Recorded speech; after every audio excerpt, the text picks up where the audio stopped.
Mheshimiwa Spika, ni muhimu kuzingatia kuwa ziara ya Mheshimiwa Rais nchini Urusi ni sehemu ya utekelezaji wa falsafa yake ya kuifungua nchi au kile anachokiita pragmatism, ambayo inazingatia uhalisia wa mambo kwa wakati husika katika kufanya maamuzi ya msingi ya kisera za kiuchumi, kisiasa na kijamii.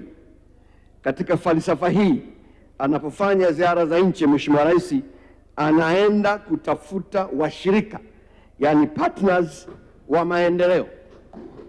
Haendi kutafuta wafadhili au wadhamini kwa maana ya sponsors au patrons. Mheshimiwa Rais anaenda nje kutafuta fursa za biashara na uwekezaji na sio kutafuta misaada. Mheshimiwa Spika, na katika kusaka fursa za biashara na uwekezaji, hatutachagua wapi pa kwenda, wala hatutakubali kuchagua rafiki wala adui. Kama alivyowahi kusema Deng Xiaoping, rais wa zamani wa China, it doesn't matter whether a cat is black or white as long as it catches mice. Mheshimiwa Spika, msimamo huu wa rais wetu wa kukataa kuchagua marafiki wala adui sio mgeni kwa nchi yetu.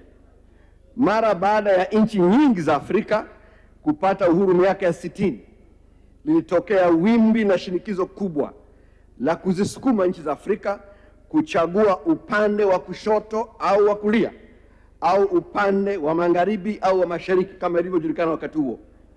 Kufuatia shinikizo hilo, Mwalimu Julius Kambarage Nyerere, rais wa kwanza na baba wa taifa letu, aliweka msimamo wa wazi ambao ndio msimamo wetu unaotuongoza leo.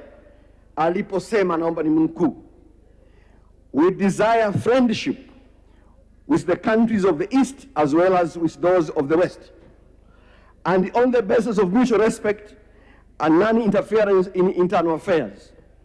We will not allow any of our friendships to be exclusive.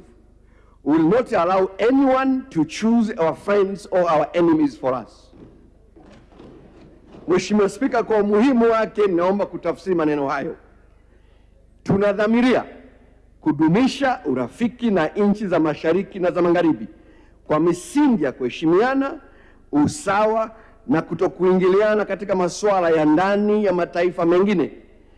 Hatutaruhusu uhusiano wetu wa kirafiki na taifa lolote kuwa wa kipekee, wala hatutakubali taifa lolote lituchagulie marafiki au maadui wetu. Hilo ni jukumu letu sisi wenyewe kama taifa huru na lenye mamlaka kamili juu ya maamuzi yake. Kwa hivyo basi, Mheshimiwa Spika, katika kusaka fursa za kiuchumi, tutazingatia maslahi yetu mapana ya kiuchumi, kisiasa na kiutamaduni.